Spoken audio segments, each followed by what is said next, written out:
From the studio of your mom's basement comes a podcast by two idiots in a revolving door of legends and has-beens from the oldest university in Texas. This is Purple, Gold, and Getting Old. Champions, baby. That's right. Or should I say this? You know what? It's better than champions. It's dynasty now. It is. We are a dynasty. We are the 3-time national champions. There we go. I just changed my camera view, so I'm going to do this again, like Vanna White style, so everyone can just bask in the glory. Yeah, man, it feels good. Like we are the best. We're what it's about. So to quote Andy Archibald on a late night Whataburger run, we number one, biatch. That's exactly right. Is that technically a $2 fine? I think that may be more like a 50-cent or $1 fine. Well, we've just won, so I think the RAs are feeling very generous. So probably. I think we're okay. Except so we what was this? Our 4th Stagg Bowl in like 5 seasons? Something like that. It feels good to say I've lost count. Yeah, that does. I remember once upon a time we're like, will we ever make it again, or was that a one-time thing?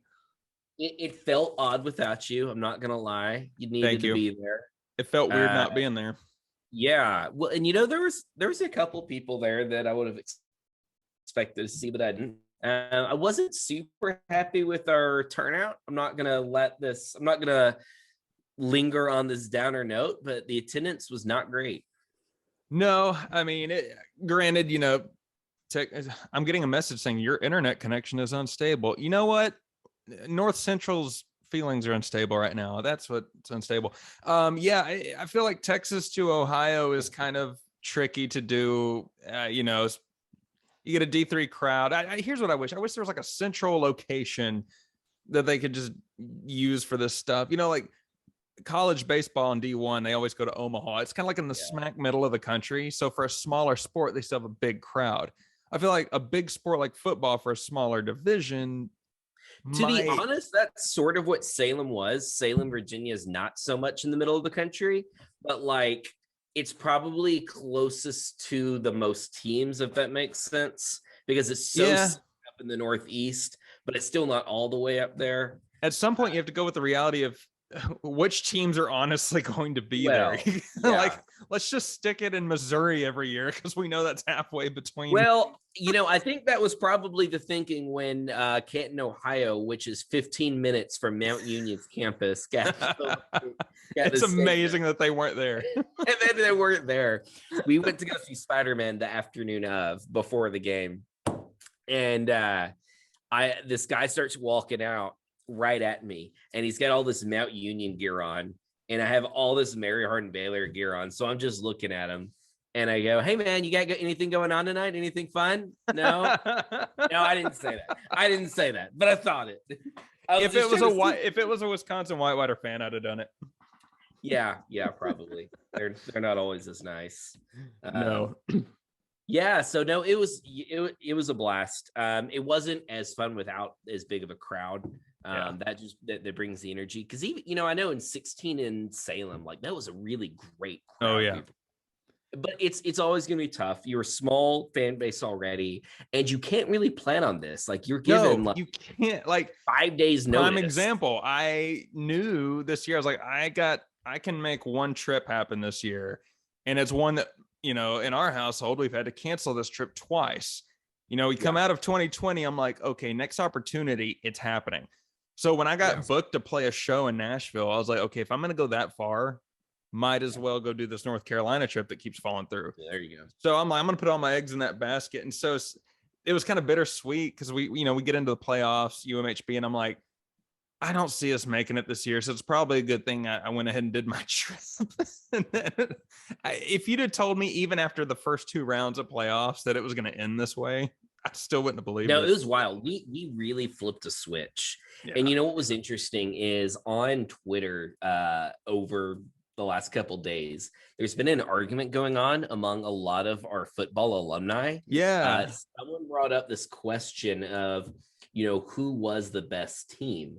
And they did a poll. And so as of right now, the poll result was 48% 2021, 25% 2018. And then the 26% is 26%. And Got so it. I think a lot of the consensus was, 16 and 18 may have had more consistent seasons over 15 games, but this 21 team just flipped a switch Yeah. in the playoffs. You almost have to include 2 different teams for this year.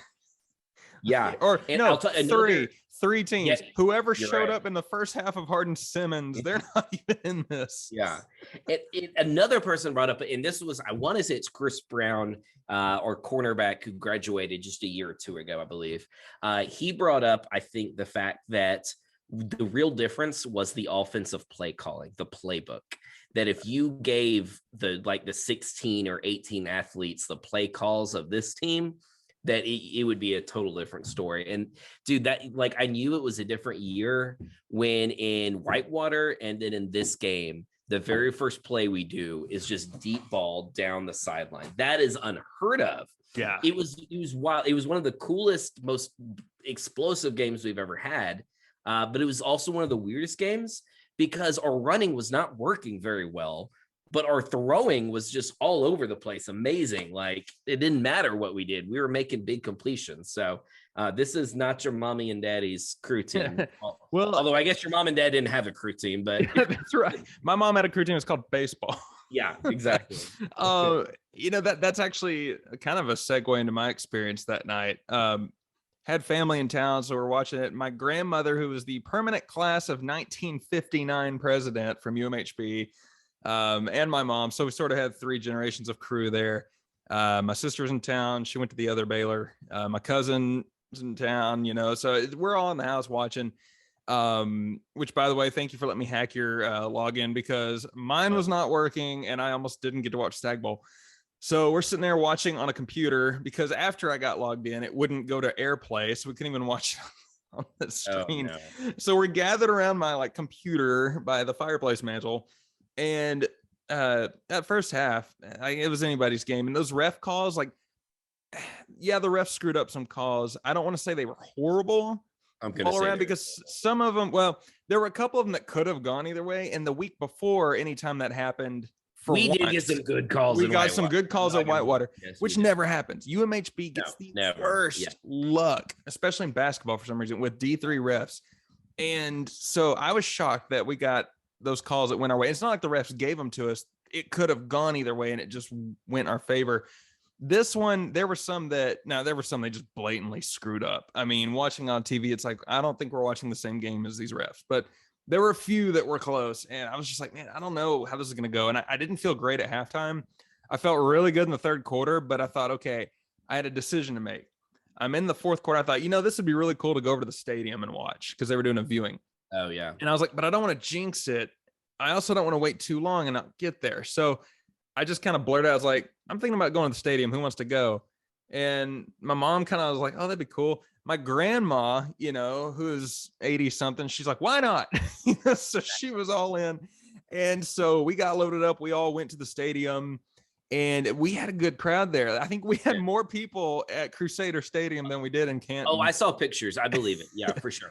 And real quick, speaking about those those bad calls we were talking about, I got to give it to Andy Archibald. He started one of the best chants ever. It was one of the, and everyone got into it. The whole crowd, at least our whole section of the crowd, was doing it loudly. Our coaches were looking over, the refs looked over, and Andy was like, it was a I've still got it moment. He started, who's your bookie? It's amazing. Okay, so, and I'm not making this up, I heard each of you at a different point. I believe that may have been the moment I heard, because the refs did something and I heard Andy's voice on national television. Couldn't tell what he screamed, but you could tell our fans were upset. And then I guess after that may have been a chant moment, because I was like, I told my family, I was like, that's Andy. I've spent enough games standing next to that man to know. Your voice I heard for a split second during the school song. Nice. And I also had a moment where it was in that same time around that chant, it got really quiet, and I just yelled out as loud as I could, "You suck at your job!" And one of our coaches turned around and started cracking up. It was It was great. I love it. Anytime you can like get the coaches and players like hearing what you're doing and cracking up, like that's always a great moment. Well, I don't know how much intensity they brought to the game because it was, they didn't really have much crowd noise on TV. And I would think with a small crowd, they'd mic it up. But I guess they learned with the Whitewater crowd that you can't mic up a D3 crowd, I guess. Thanks, Whitewater. Yeah. So seriously, Whitewater, y'all need Jesus. The couch crew was there. Again, can't believe I'm saying this. The couch crew was at the Stagg Bowl. That is a first. Their social media game was strong that night. They had so during halftime they went around with like a microphone and were doing halftime interviews with people. Oh, nice. And the dean of students got on there and was like hyping up the crowd from the Couch Crew's account. And I was like, did you ever think we'd see a day when the UMHB dean was on a Couch Crew account hyping people up? Nice. It was great. We were kind of on the edge of the front row. So we weren't really near the Couch Crew, but I was standing next to, and I can't remember his last name, but the guy's name's Steve. I want to say he graduated around in 2003 or something.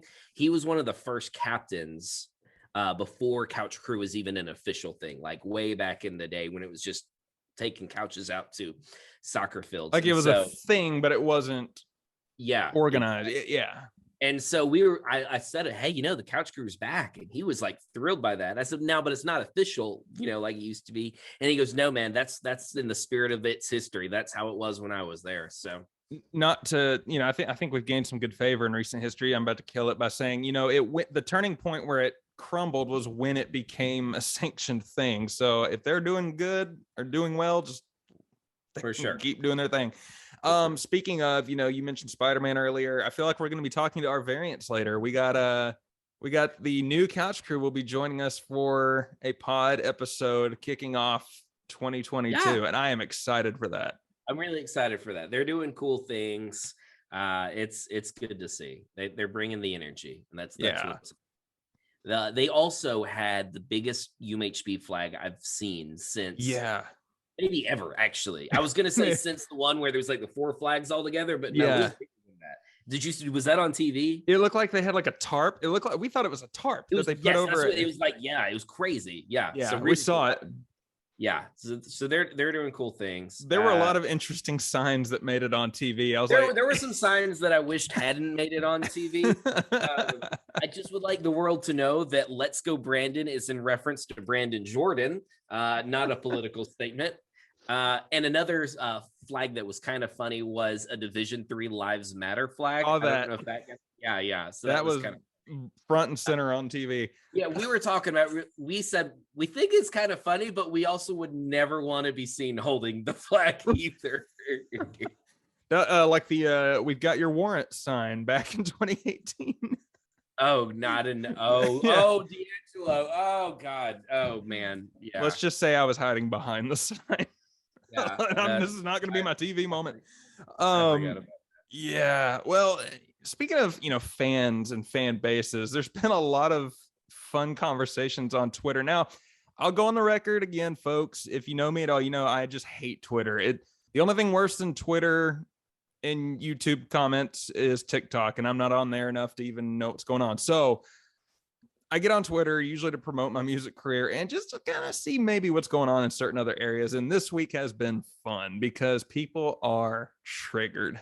What's been your favorite? Yeah, well, I just want to preface this by saying you're not going to get on social media and see me arguing about politics. You're not getting on much. You're not getting on social media and see me arguing about women preachers in the SBC.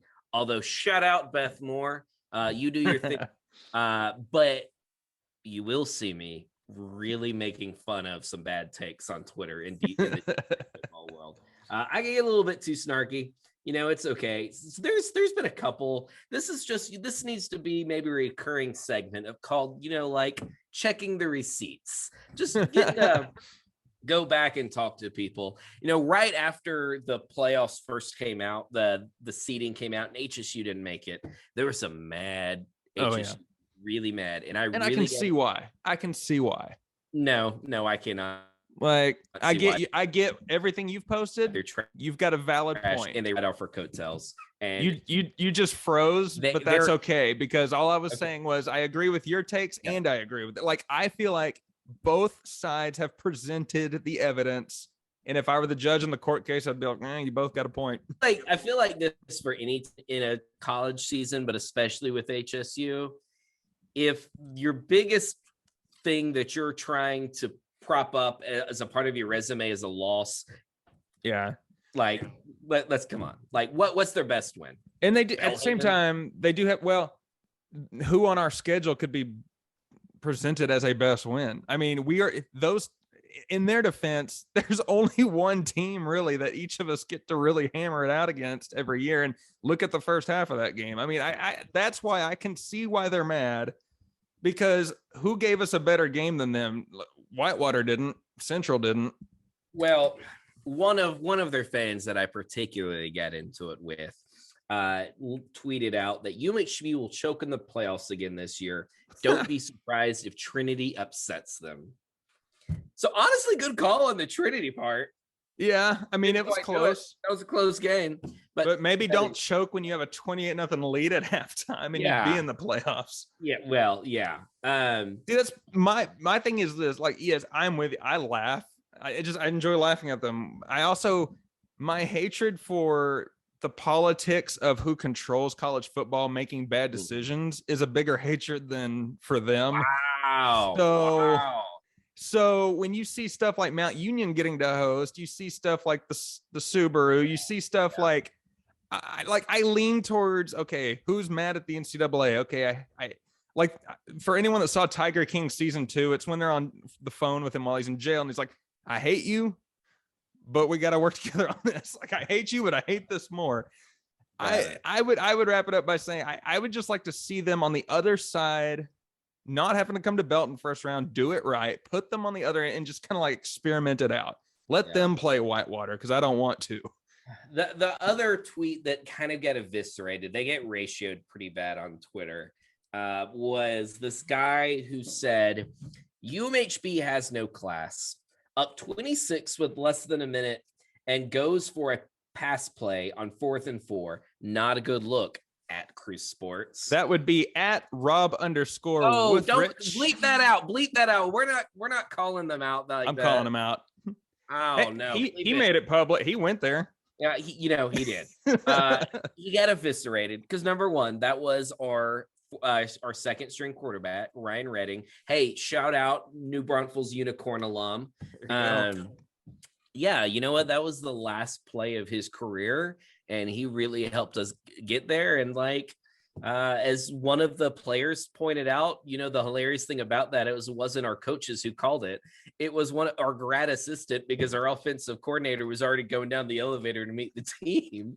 So to me, this just falls in the category of, you don't like it, then stop them. I tried to find that reply so I could put it on the screen during this episode for the YouTube version, and there were so many roasts that I couldn't actually find that one. I found one here when he said that. It says, hey, were you, and this is from at Etchglow. Thank you, Etchglow. Were you giving North Central hell for throwing a 28-yard touchdown pass on 4th and 3 with 1:58 remaining, up 20 on Whitewater in 2019? I'm just asking for a friend. Yeah. And what's funny is this guy wasn't even a North Central fan. I realized. No. He played from their conference. It looks like he plays golf somewhere at some other team in their conference. So like, that's just silly. Like, this is the national championship. You know, if we were playing Howard Payne, that would be kind of a jerk move. Yeah. But we were playing the team who was ranked number 1 in the nation. Mm-hmm. In the national, like, this is not the time to worry about feelings and like, no, this is a great team. They can take it. And if they can't, then that's on them. So my favorite tweet, well, actually, there was another one about that too. It was that highlighted pretty much what you just said, but this one tweet, he came back with another one. Said, well, they teach sportsmanship and competition in Pee Wee. I guess they haven't reached Pee Wee level yet. Oh, I found the tweet. By the way, Ethan Ruckman was the one who tweeted out the fact that it was the grad assistant who made it. Oh, okay. Yeah. The best part of this last tweet though was, I'm not angry at them. They flat out won. I'm just disappointed. Yeah. Okay. Whatever. Yeah. Oh gosh, Rob's probably a cool dude. I'm done roasting. What was one of your favorite bad tweets or from after this game? My absolute favorite from @MickeyPearson20 was, Man, I can't believe we're just calling him out like this. Will all Crew fans please apologize for saying I was wrong regarding their number of titles vacated for violations? And he put a screenshot of ESPN showing all the recent ones, which, you know, of all these recent titles, @MickeyPearson20, your team's not even on there. So shut up. The one that we vacated was against Wisconsin Oshkosh. You couldn't even make it out of your state or county or whatever they call them up there. I don't even know. It was Wisconsin is just the uninhabited peninsula of Michigan. So no, you got nothing on this. And I will have all Crew fans apologize to you when you have all Whitewater fans apologize for the large drink and nachos that were thrown at me at Perkins Stadium in 2007. Yeah, I've been waiting all week to say that. That one was funny because, like, what do you expect? Like, do you really think we're gonna? You know what? You've got a good point. That's why my response is just no with a question mark. Like, yeah, I can just see Randy over here getting up at commencement this year. Mary Hardin Baylor has an apology to make. If you'd please turn your attention to the screen. The thing that I love when people try to bring up, like, it's what's hilarious to me is everyone who wants to get in any sort of argument about UMHB, and it makes me, it's the funniest when HSU does it, because they can't argue about anything they've actually done. Right. That's the only thing they can have. And it's like, oh, do you think we haven't heard this before? Do you think you're original? Or oh, cute. And then also, like, do you really want to be on the NCAA side? Is that what you want to do here? Is it worth it so much to get a jab in on us that you're like, you know what? I'm with the NCAA. I have one more that I actually screenshot. @Andy Archibald posted. Oh, shout out Arch. Unblock me, Frank Rossi, with a picture of Tyler Reed in front of the sparkling suit. I love this picture. I was going to bring that up as well. As a happy ending to this tweet segment. We're calling people out, but you know what? You can get in arguments on Twitter, but you can also have reconciliation. Because you know what? Frank unblocked me. He did? He did. He unblocked me. A bunch of other D3 guys kind of were tweeting about it, and it became a thing. And shout out Ron Clemens for like Ron Clemens. Yeah, he was really like, he's a great alumni and citizen, and he really spoke me up much too highly. I don't get too involved. Like I tweet with our fan base people that are into D3. I don't really tweet with the national people and follow that. I just get my news from y'all. I gotta say, Frank Rossi's suit game is strong, man. I think he wore that to the last couple of Stagg Bowls I was at. So I got blocked because I said he was the Skip Bayless of D3. And so I promise I won't mention that anymore. Except for that one time I just did 2 seconds ago. It was part of the reconciliation process. Yes, exactly. You gotta own up to, what you've done. So that was up to it. I've never done anything wrong. So I just, I understood. No, neither has anybody else on Twitter. So look at that, folks. You can call people out and get in arguments on Twitter, but you can also ironically, I think Twitter is like the platform I've gotten in zero trouble for. Nope, scratch that. I got hacked that time and didn't know it. So yeah.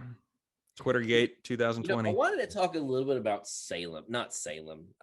Canton though, which is interesting place. They had the Football Hall of Fame, so that was cool.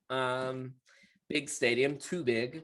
But if you want to know pretty big about what it's huge. If you want to know what Canton's like, I was looking for like places to eat and stuff to do in town. And so I YouTube Canton, Ohio. And I think the first video that popped up was a tour of the ghettos of Canton, Ohio. Did you go? That town was rough. Well, I did go on a tour of the ghetto of Canton, Ohio on purpose. It was being lost, looking for a place to eat. We're looking for food. And so we find some sort of like, I think it was like some bar and grill sort of thing on the Maps app. And so we go there, and it just takes us to a house in the middle of this neighborhood. And that was it. It was just a regular house. And so we were wondering, like, should we go knock on the door? Like, hello, are y'all serving food still? They then had a Christmas themed bar, which was pretty cool. Yes. And apparently it's like a seasonal bar. So like it switches and it becomes a Halloween bar and then a Christmas bar. And I don't know, maybe they have an Easter bar after Christmas. I don't know what they would go to after that. We got some good food though. We found some cool places to hang out, some local pubs and whatnot. Don't recommend eating their Mexican food. That was a mistake. I should have known. Oh gosh, yeah. Yeah. Shout out Emily Taylor. I had a Instagram post where I was like, "Oh, I'm so glad I'm back in Texas," and she said, "There's nothing wrong with Ohio other than maybe being a little bit too cold." And I said, "Emily, that's false. Their Mexican food was not what you want." So that made me sad. No Topo Chicos and no Mexican food. Gosh. Well, I've always heard never trust Mexican food from what's it's like the east of the Mississippi River or north of Texas. It's kind of like, yeah, probably that sounds about right. So yeah, no, it was an interesting town. Got to see Cleveland as I flew in. Oh, cool. Shout out the King. I think I understand why LeBron left the place twice, but that's fine. It had a big lake, so that was cool. Have we checked SportsCenter's Instagram to see if he took a dump today? Because I swear the man can't sneeze without them being like King LeBron in this moment. Man, though, I got to tell you about my trip back. This was an adventure, truly. Have you ever seen Planes, Trains, and Automobiles with Steve Martin? Yes. Do you know the scene where he's just, I just want a freaking car? He doesn't say freaking. Like for like a full minute. Yeah. So that was me. I fly out early morning in Cleveland. So I leave the house at Canton at 6:30 a.m. So that's 5:30 Central Time. I get to the airport and my first flight is delayed because the crew got in too late the night before. So they need more sleep. Cool. And so then we fly into Houston, which is where I was getting a flight over to Austin. And we're literally landing. Like we're at, I think, 4,000 feet. Like we're getting real low. And then all of a sudden it's like, and we're going back up. And we do a big UE. And I look on my compass and we're heading east. And I'm trying to think like, what is going on? And then finally the captain comes over and goes, yeah, there was some bad weather and we couldn't land on that. And I didn't have enough gas to go around in circles. So we got to go get some gas in New Orleans. So we fly to New Orleans and we get gas, but then there's storms in Houston. So we can't go yet. So we're stuck on the tarmac, not being able to get off the plane. And I have a family with a 1 and a 3-year-old beside me for 3 hours, not moving on the runway. And Jake was on this plane too. Shout out Jake McGinnis. And so then finally, after 3 hours being there, we get up and we go land in Houston. But my flight had been canceled out of Houston, or it kept getting delayed. It did not fly until Sunday at 4:30 the next day. So I was like, I need to find a way home because I work on Sundays as a pastor. So I went to go to the car rental places. Every single one of the rental car places said, we cannot rent you a one-way car. Because I was hoping to just drive it to the Austin airport and turn it in there. Couldn't do that. So I did not know how I was going to get home. But after, I think, a 16-hour, 17-hour, something like that day, I finally got home thanks to an Uber from Houston to New Braunfels. No. That was expensive. That's all I'm going to say. I hope your driver was cool. He was cool. Yeah. I told him, hey man, like you can do it, like play whatever music or podcast you want, like do whatever. And I'm glad he never asked my job because it might have gotten awkward because some of that music he was playing, it was just bleep, bleep, bleep, bleep, bleep, bleep, bleep. I was like, all right, cool. So but anyway, he's a cool guy. Just some insane music. So yeah, but I made it home after like 16 hours or whatever. Not fun. Put me in a very bad mood. It really brought down the joy of the Stagg Bowl, but we made it. So, Hey, I still think I might have you beat on travels. No, back you from do. the Stagg You do. Bowl. That is, yeah. I didn't total a car. Yeah, That's right. Oh my gosh. like that in the moment. Yeah, I I was like, forgot about that. I'm Like, in one piece. I'm not hurt. All right, yeah. I'm just gonna back up. Oh no, I think I'm stuck. Let me go take a look. That was when it was like, oh my gosh, no.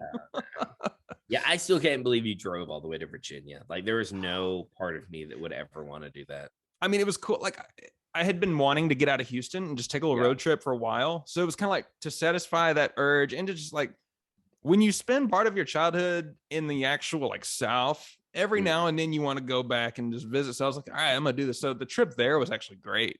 Okay. Yeah, it's just the trip back. I was like, I don't ever want to see a road again. Understood. One thing, I don't even know if I've ever told y'all this. That night, right when I left in Salem, Roanoke was a cool place to drive around at night. Okay. Like it was just a really neat look. Like aren't they taking the Stagg Bowl back to Salem in a couple of years? They're getting one more. They're getting it in like 2 years. Yeah. I would go back. Thing that we've won Stagg Bowls in 3 different places now. True. Nobody else has, right? No, and really next year, I'm really circling my calendar next year. I'm excited. Me too. We're 9 of 11 starters are coming back, so I think we've got on offense. So I think we've got a good chance. But we're playing at the Naval Academy in Annapolis, Maryland. So it's in Maryland. Yeah. So I think that's cool. really cool. Yeah. So I figure like we go check out like Baltimore and DC or something and kind of make a thing of it. The Friar Tuck Brothers reunion treasure hunt in Washington, D.C. Washington, D.C. Yes, I like it. We're going to steal the Declaration of Independence. Well, yeah, maybe we need to be more original. Maybe like we can still like, I don't know, like the Federalist Papers or something. Like let's lower standards. The Constitution, since no one's using it. Yeah. Oh, dear NSA, we're joking, but I am a Mason, so maybe. Yeah. Yeah, I don't know. It's cool. Like I wish I could have gone, but at the same time, you know, it was weird. I was like, this is gonna be just kind of a drag watching it at home. I had a good family time with it, you know, like not because I'm like getting old and I'm okay just watching it at home with my family. No, like I wanted to go, but my grandma was interested in the game. It was cool to see that, and my mom followed. It was just kind of like cool to watch them because. If you'd have told somebody from the class of 1959 that they'd be watching a national championship football game from UMHB on TV, I asked her, I was like, would you have ever guessed it? She's like, no. I said, well, I wouldn't have guessed it in 2010. Yeah. So. Yeah. Watch parties can be fun. In 2017, I went to a fairly big watch party, and that was pretty cool. So no, those are cool for sure. But if you can go, I think it's a cool experience to go. You'll see a lot of people. It's nice catching up with like people that you hung out with in school a lot, but you don't really get to see a whole lot. It's just kind of an excuse to get to see them again and hang out. So that was a lot of fun. I enjoyed it. I'm glad the new guys got to go too. Like they haven't got a really road trip yet, and so I was kind of glad they got to. Even though it's the bus, it's cool, you know. Like they're finally getting to go do that. One of the guys, shout out Carson Biggerstaff, he was like, I'm so depressed that I'm not there, and I told him it's okay, dude. that doesn't go away with age. yeah for sure. It's definitely it's a commitment. You have to kind of be a little bit irresponsible to just like with a 5-day notice be like, I'm flying away. Luckily for me, I don't work Fridays, so I never have to take off any time from work. Well, sometimes I have to cheat a little bit and skip on Thursday or leave early on Thursday, but I can make that work. And then I can always be back in time for Sunday. So it's really not that bad. It's just finding a cheap enough flight. So I had to give up a Christmas present. I had to give up a birthday present, whatever that would end up being. And I think I had to promise something, and I had to be back in time for a certain thing. So there's some stipulations for me. You were kind of like Hawkeye. You weren't sure if you were going to make it back. I did not know. Yeah, it was really a last second thing, but I just, you never know how long these runs last. I've got my Spurs gear on today, so let me tell you, it's fun when it lasts, and then it's just kind of gone, and you're like, I don't know when we're going back. Hey, shout out to one of my favorite professional teams. I will be irresponsible as much as I can to make things happen during the run. Do what? Shout out to one of my favorite professional teams. The Houston Texans went undefeated against the Jacksonville Jaguars this year, and that is about the only thing we had going for us. So you got your Spurs. I've got Texans. Oh, shout out to you. I would also like to say, speaking of people that root for other teams, anyone from UMHB, mainly our era, because I like to laugh at you, but if you're current and you skip out on your school sports because you'd rather watch the Longhorns play, well, only one of them's playing in a bowl this year. Just take that into consideration. Yeah. That oof. So if you skipped out, you missed out. That's all I'm saying.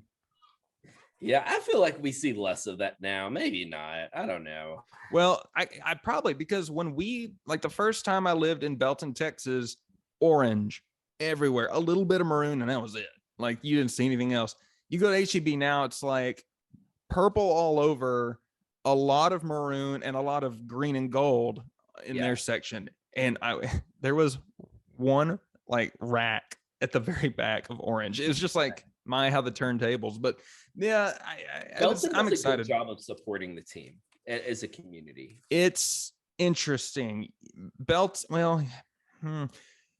UMHB is almost an afterthought in some ways. If you don't drive by it, you never see anything about it, at least not right now or the past year or two. Very supportive of the Stagg Bowl, very supportive of those big moments. And then the only other time, really, I think Easter pageant, people pour in, but as a Beltonian and a UMHB alum, I wish there was more interaction between the two. I don't see any reason why there's not a visible link. Yeah, I don't know, because I was a Beltonian until basically right before you moved there. We kind of like not overlapped. We like kind of. There's always one of us. We passed off a baton is what it was. And maybe I just ran in UMHB alumni circles so much, but it felt like there was a lot of just local Belton people like games and stuff every week. But, it's still D3. We're not going to have 80,000 people there. I think I'm just spoiled because, growing up in Canyon, there was a ton of West Texas A&M's support, just all over that town. And they were D2. And I think they were about 7,000 enrollment when I lived there. So it wasn't like it was twice UMHB, but it was still pretty small at the time. But yeah. Well, we won again.